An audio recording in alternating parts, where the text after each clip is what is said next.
Hello friends, आज मैं आपको पेनिनसुला ये ट्रेन टू बुसान मूवी का पार्ट 2 एक्सप्लेन करने वाला हूँ। अगर आपने ट्रेन टू बुसान ये मूवी देखी नहीं है, फिर भी आप इस मूवी को देख सकते हैं क्योंकि इनकी दो स्टोरी लाइन है, ये अलग अलग है। इनका जो यूनिवर्स है यही सेम है। ट्रेन टू बुसान में जो सब हुआ था ये आपको यहाँ पता चल जाता है। ये एक जॉम्बी एपोकलिप्टिक मूवी है और बहुत ही तगड़ी थ्रिलर है। मूवी का स्टार्टिंग में कोई स्पॉइलर नहीं देना है, तो चलिए शुरू करते हैं। मूवी स्टार्ट होती है और हमें पता चलता है कि कोरिया में जॉम्बी का आउटब्रेक हो चुका है। वायरस जो लोगों को ज़ॉम्बी में कन्वर्ट कर रहा था वो फैल चुका है। मूवी के फर्स्ट में हमें एक ज़ॉम्बी दिखता है। इसके बाद नेक्स्ट सीन में हमें दिखता है कि जोंग सुंग अपने गाड़ी में है। ये मिलिट्री में होता है। अपनी सिस्टर, अपने ब्रदर इन लॉ और सिस्टर का जो सन है, इन सब को लेकर वो कार में जा रहा होता है।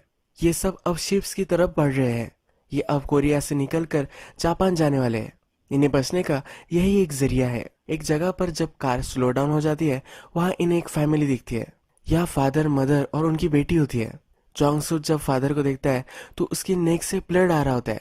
ये ज़ॉम्बी में कभी भी बदल सकता है, तो इसलिए इस फैमिली को हेल्प नहीं करता। मदर बोलती है कि सिर्फ मेरे बच्ची को लेकर जाओ, पर ये भी रिस्क लेने के लिए वो रेडी नहीं होते। अब हमें एक न्यूज़ दिखाई जाती है और इसमें हमें सब इन्फॉर्मेशन दी जाती है। बुसान की एक फैक्ट्री में से वायरस निकला था और उसके बाद बहुत ही फास्टली ये स्प्रेड हो गया है। कोरिया में हर जगह पर यह है, पर पेनिनसुला में नहीं है। जॉन सुक पेनिनसुला में ही जा रहा था।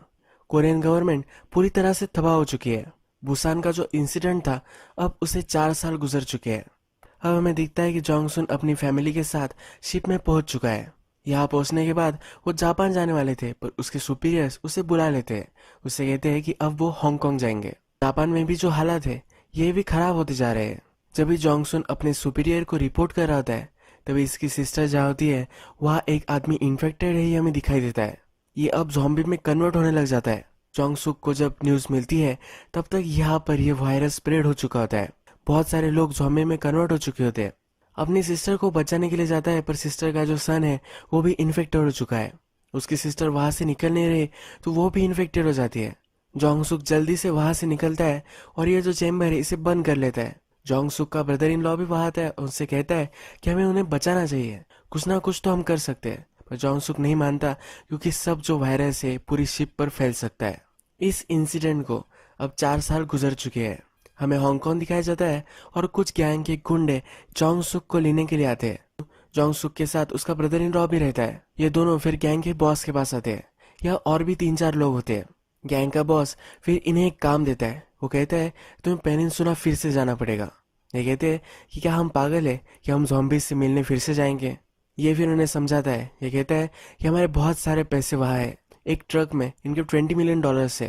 ये और भी इलाबरेट करता है और कहता है अगर तुम रात में गए तो ज़ॉम्बी को कुछ दिख नहीं पाता, वो सिर्फ थोड़ा सा सुन सकते हैं। तुम जल्दी से वहाँ जाओगे और वहाँ से वापस आ जाओगे। इस काम के लिए उन्हें वो इन पैसों में से 50% देने वाला होता है। हर एक को $2.5 मिलियन आने वाले होते हैं। ये जो पैसों का ट्रक है ये एक ब्रिज पर होता है। जो सब प्लान है, यानी कि कैसे कोस्ट गार्ड को जलावा देकर वहां पहुंच जाएंगे, ये सब इनको ये बताता है। इसके बाद हमें दिखता है कि जोंग सुक और उसका ब्रदर इन लॉ इस पर डिस्कस कर रहे हैं। जोंग सुक को वहां वे से वापस नहीं जाना, पर इसका ब्रदर इन लॉ इसके लिए एक्साइटेड है। इनकी जो फाइनेंशियल सिचुएशन है ये बहुत ही खराब है। जो हांगकांग की गवर्नमेंट है, इन्हें रेफ्यूजी स्टेटस उन्होंने नहीं दिया है, यानी कि इलीगल वो यहाँ रह रहे हैं। अगर इनके पास अच्छे से पैसे आ गए तो सही तरीके से जी सकते हैं।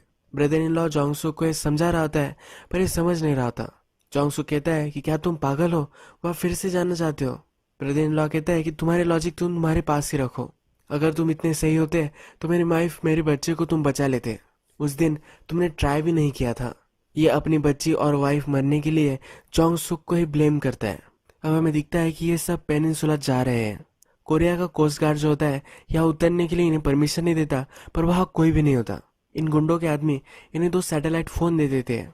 ये जब सिटी में उतरते हैं तो ब्रिज गिरे हुए हैं, पूरी सिटी तहस नहस हो चुकी है। जमीन पर लिखा होता है ये गॉड ने हमें भुला दिया है। ये सब फिर वहां जाने के बाद इनमें से एक एक गाड़ी को स्टार्ट कर लेती है। ये जो औरत है ये पहले टैक्सी ड्राइवर हुआ करती थी। इसे कहाँ से कहाँ जाना है ये सब मालूम होता है। ये फिर ब्रिज पर एक ट्रक चेक करते हैं और उसमें कुछ भी नहीं होता। जोंग सुक सबको गाड़ी में बिठाकर ये ट्रक चेक कर रहा होता है। जब अपने नाइट विजन गॉगल से वो देखता है तो यहाँ एक ग्लास के पीछे बहुत सारे ज़ॉम्बीज होते हैं। एक कुछ भी आवाज ना करे हुए वहां से जल्द से निकल जाता है। थोड़ा आगे जब वो पहुंचते हैं और एक ट्रक उन्हें मिल जाता है।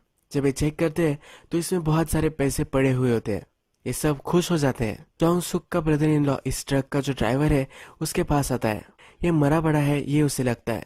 इसे वो ड्राइवर सीट से निकालने के लिए झुकता है, पर ये एक ज़ॉम्बी होता है। ये ज़ॉम्बी इसे काटने के लिए पकड़ता है, पर जॉन्ग सुक इसे बचा लेता है। इसे बचाते वक्त ही इस गाड़ी का हॉर्न बज जाता है। रात में ज़ॉम्बी कुछ देख नहीं सकते, पर इनके ईयर्स बहुत ही सेंसिटिव होते हैं। अब ये सब इस ट्रक के पास आने लग जाते हैं। जॉन्ग सुक और उसकी पूरी टीम जल्दी से गाड़ी में बैठते हैं और वहां से निकल जाते हैं।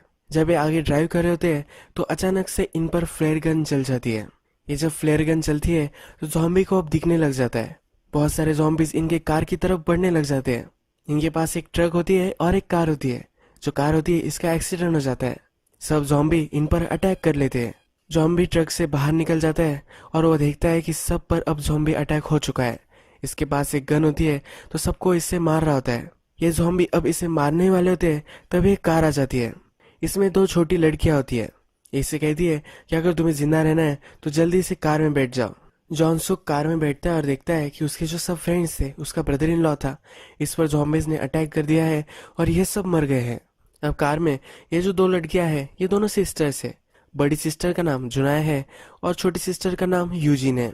जुनाय कार चलाने में बहुत ही माहिर होती है। सब ज़ॉम्बीज को मार मार कर इस सिटी के एक दूसरी तरफ वो आ जाती है। ज़ॉम्बीज से वो पीछा छुड़वाती है, पर जहाँ उन्हें जाना होता है यहाँ अब बहुत सारे ज़ॉम्बीज होते हैं।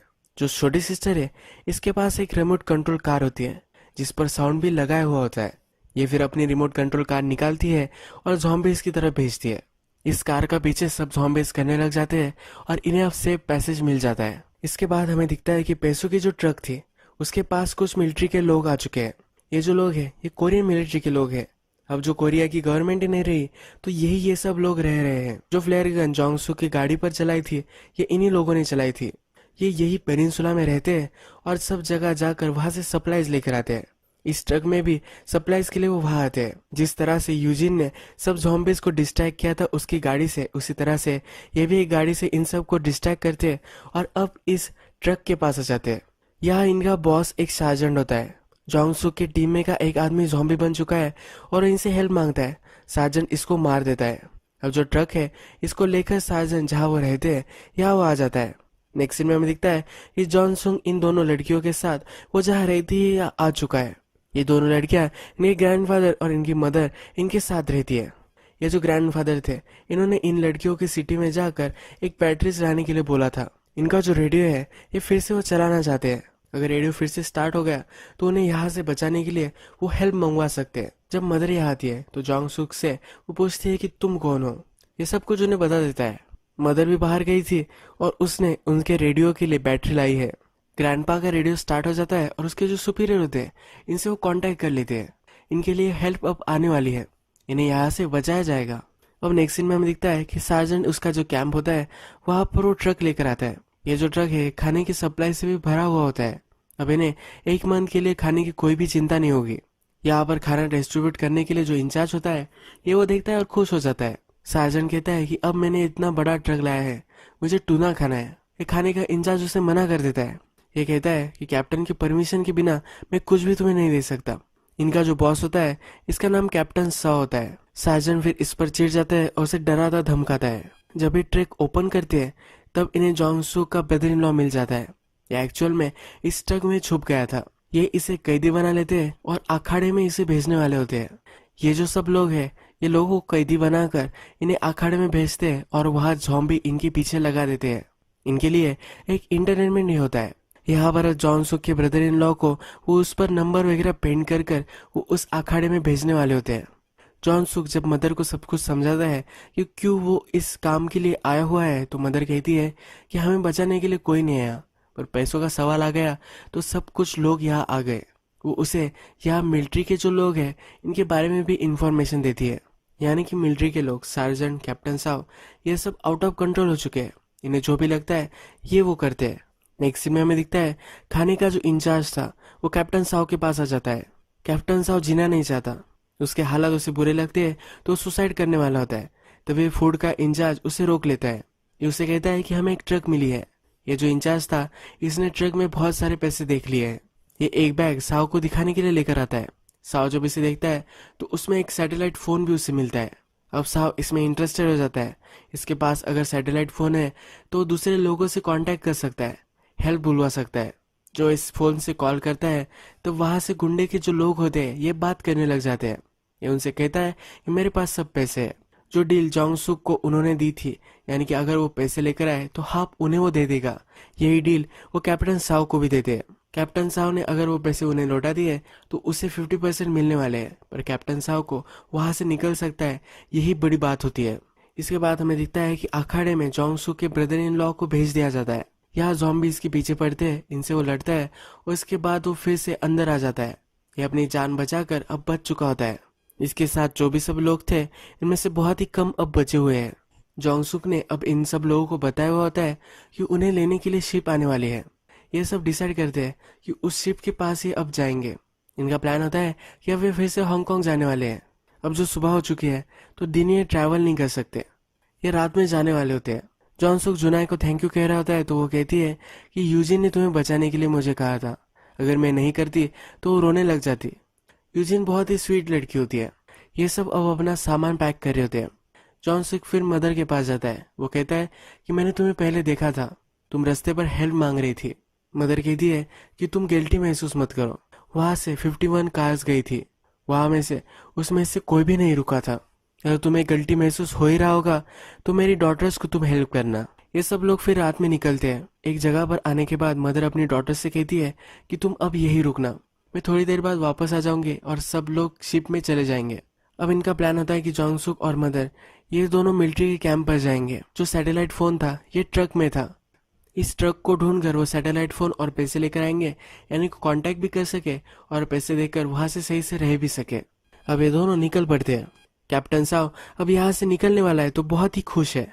सब लोगों के कहता है कि आज तुम्हारी आखिरी रात है, इस तरह से तुम आज रात को जियो।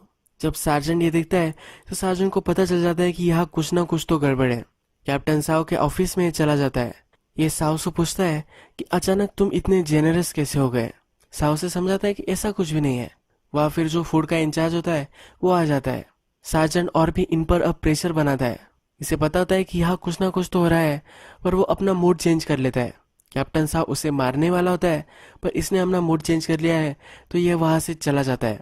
अब हमें दिखता है कि जॉनसुक और मदर ये दोनों कैंप में आ चुके हैं। जब ये ट्रक को ढूंढते हैं तो वहां उन्हें सैटेलाइट फोन नहीं मिलता, क्योंकि ये कैप्टन साहब के पास है। फूड का इंचार्ज फिर यहाँ जब आता है तो इस पर वो गन रखते हैं। इसे पूछते हैं कि वो फोन कहाँ है। ये इन्हें सब कुछ बता देता है। जोंगसुक को यहाँ पता चल जाता है कि उसका ब्रदर इन लॉ है, यह अभी भी जिंदा है। अब अपने ब्रदर इन लॉ को बचाने के लिए जोंगसुक वहां से चला जाता है। मदर ने फूड इंचार्ज वाले पर गन रखी है, पर वहां फिर कैप्टन साहब आता है।